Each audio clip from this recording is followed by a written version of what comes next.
Discipline breeds winners. And when we experience different levels of discipline, it kind of calls us out silently and shows us that we need to step up our game. This is what Belal Muhammad, yes, I said it right. This is what he learned when he was training with Khabib. I'm not even going to try and say Khabib's last name properly. I usually don't give the JRE MMA shows a chance, but this time I did, and I'm so happy I did. This is episode 134 with Belal Muhammad. We're at 5 minutes, 51 seconds, and we're about to learn a little something about discipline. Coach Colin here, coolest high-performance coach in the world. And if you want the absolute best insights to the podcasts and videos you love, hit that subscribe button. Let's get into it. You have a very, very disciplined camp, right? Like you have to have your hair cut a certain way. Like you can't be fucking around showing up with blue mohawks or nothing crazy. Like it's very disciplined, right? Yeah, I think that's one of the reasons why they're all successful. I feel like when Khabib walks into the room, it's like an army. We all get up, we all stand in line.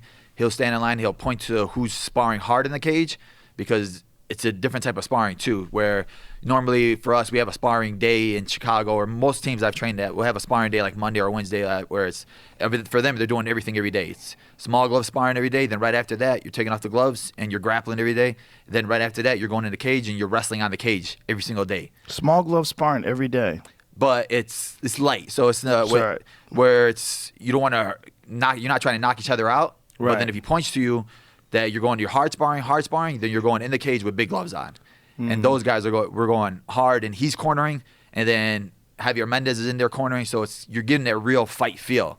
For me, I was down there with him for 5 weeks, so Khabib would corner his guy, and my coach Lewis Taylor was down there with me in Dubai, and he would corner me. So it's like it's a real fight feel. The guys outside of the cage will sit there, peek in, so you get those little nerves that you would get in a fight. And I'm sparring with somebody, his cousin Abu Bakr, who's also in the UFC welterweight. You're sparring with somebody really not used to. So you also still have that tension that you feel like, I don't know what this guy's going to do. He's not one of my normal training partners where I know, well, he's got a good left kick or he got a good cross. I know what he's going to bring to the table. It's like, no, it's a real fight feel every single time, because I don't know what he's going to bring to the table. He doesn't know what I'm going to bring to the table. And we have two corners cornering each other in there. So when it's your hard sparring, you're in the cage. When it's not hard sparring, you're outside of the cage. You're doing a little bit of technique. Then it's light sparring going. So was this camp going there and train there for 5 weeks? Is that just a big change in the way you look at things and like an eye-opening experience? Yeah, because, I'm a guy that I like to cross-train a lot. I'll go to a bunch of different gyms. I've been to Sanford MMA. I've been to Fortis. I've been to Canada before to train with Frost Hobby. And I want to bring that knowledge back to my team and back to my coaches. Like, yo, these teams are successful. This is what they're doing. This is what we got to start doing too, because we're a small gym in Chicago. And, we had a world champion, Juliana Pena, with us. But still, you have to keep evolving. You have to keep trying to do what the best teams are doing, and seeing how their team is, how disciplined they are. It's like none of the guys are going to show up late to practice. You're not going to show up late and smile and laugh. It's like once he lines everybody up, you better sprint there in that line, because he's going to tell you what your duties are for that day. And then when it's grappling, every single one of those guys is an amazing grappler. There's guys in there that you don't even know their name. They're still young, 19 years old, 18 years old. They're just starting, but they still had the same type of grappling as Khabib. They still feel super strong. And I'm like, who the heck is this guy? So I'll look up his name, and I'm like, oh, 12-0, 15-0, 16-0. And the whole team is full of killers. But I just want to bring their mentality, I think, is a different type of mentality that a lot of gyms don't have, of being more disciplined. And I think that comes from being Muslim. I think a lot of it comes from that, is it just being religious. You're bringing a different type of discipline where you have to pray 5 times a day, and every single one of the guys is doing that. None of their guys are drinking. None of their guys are going out and partying. If there's guys that come to practice and they look a little bit tired, Khabib will take their phone away from them, and he won't give it to them until the next day, tomorrow morning. So he'll take their phone at night, 9 p.m., and then you have to go to sleep, get a good night's sleep, and then next practice he'll give you your phone back, because you're probably on your phone all night playing games or something stupid. And he pays attention to those things. And the fact that he wants you to win that bad, because he doesn't need to be there. He doesn't need to give you the knowledge. He doesn't need to care that much about you if you don't care about yourself. But it just shows you like how much of a great person he is too. And it just makes you want to work that much harder for him. This episode's brought to you. Yeah, AG1. Always with the AG1. That's why I stopped this clip at this point. But the real thing... Well, just being... The real thing that stood out to me wasn't just the fact that he's talking about how disciplined the other team is. The fact that he sees that and he's like, I have to do that too. Instead of getting this super competitive attitude of, you know, I should say like more egoic competitive attitude where it's like, I have to beat these guys. I have to show up right now. He just sat back. He was like, let me just learn what these guys are doing. You know, he attributes it to them being Muslim. I think it's the fact that they're super disciplined. Every martial artist that I tend to meet is like super disciplined. They give themselves to this craft. I guess pairing that along with religion would even intensify that even more. But just the fact that he's able to look at people who are disciplined and go, I need to bring this back to my people and we need to get this disciplined. And it's like, where could you do that in your life?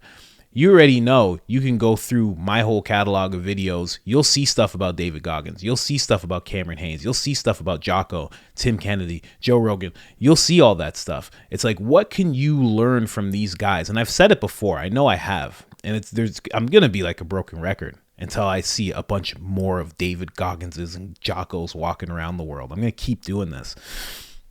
Because it's like, where in your life can you, or who in your life can you look at and say, this person is a 10 at this, and then actually start emulating what they're doing?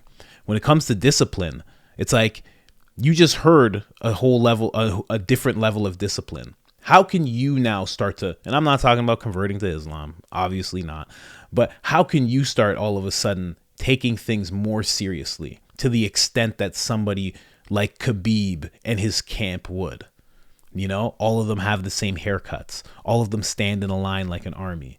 You know, it's like, you know, I have a friend who has a kid, and when he gets his kid ready, his kid has a list of responsibilities that she is supposed to take care of, and that she's supposed to like pack everything up and get everything together. So when they're ready to go, he looks at the list. Did you do the list? All right, let's go.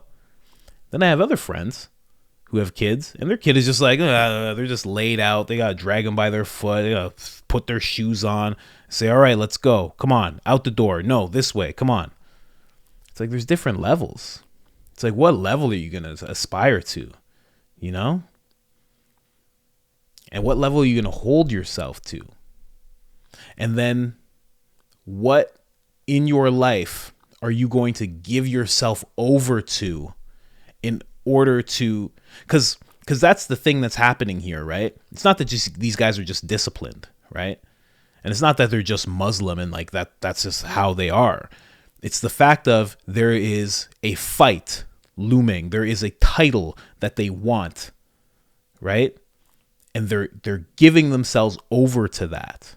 They're saying, I will do whatever it takes. I will discipline myself as much as I need to in order to attain this title. Like, what in your life do you know that you need, that you know in your heart that you want, but you're not giving yourself completely over to? What is that thing? And how can you discipline yourself even more? Tighten up things even more. You know, hold yourself in your own line like an army and give yourself your own duties that you need to do every single day in order to achieve that thing. What is it in your life that you want to do that with? And then how far are you willing to go to discipline yourself? Like right now, I'm in the process. I want to lose 46 more pounds. I want to lose weight. You know, and maybe you can't tell. I'm a pretty big guy. I'm like 238 right now. Like, I'm a big guy. I want to get down. I want to get down to 190. Oh shoot, so that's 48 pounds. Damn. So I want to get down in weight. So I've like given myself over to this thing of like, I don't eat during the day. I eat one meal a day and it's working well. I feel good. You know, I was sick for a while. Now I'm not. So I'm going to get exercise and cardio back into the mix. And I'm going to really discipline myself. There's a bunch of goals that I have. I have a bunch of core values that I want to walk in because it makes me feel like I have more integrity in life when I walk in these core values that I have. So I'm willing to discipline myself to the point where I talk about it. There's videos on it. You can write in habit board on my channel, and you'll find a bunch of things where I talk about this habit board that I have. I've been doing it for like almost maybe even more than a year now. And it's downstairs in my living room. And I have 10 habits that I have to accomplish every single day, no matter what. And yes, I slip and I stumble and there's zeros on the board where I feel like there shouldn't be. But I have this thing that I've given myself over to in order to become something more than I am. And what in your life do you want? And what in your life could you be doing every single day that you're not? I don't know. I've just been thinking about discipline, and this episode is really good when it comes to this, because they talk a lot more about, not only about discipline, they talk about God a lot because the guy's Muslim, like he brought up. But even in the conversation of God, it's more a conversation about discipline and what you're willing to how much are you willing to narrow your focus? Like, it's a lot of talk about that. I love this episode. I didn't think I would, but I was just like, let me see the latest episode that Joe put out, and this was it. And man, I'm telling you, even if you're not into MMA, the guy has some really cool stories. You know, he detached his retinas. Like, he just has a bunch of cool stories. And Joe really, he comes out on the discipline side. You know, when Joe talks about hard work, when he lets his goggins show a little bit, you know what I mean? Lets his goggins just hang, you know what I'm talking about? He starts talking that shit. So it's a really good episode. Check it out. Episode 134 of the JRE MMA show. Belal Muhammad. I can't say people's names. That's my gift. All right, I'm out.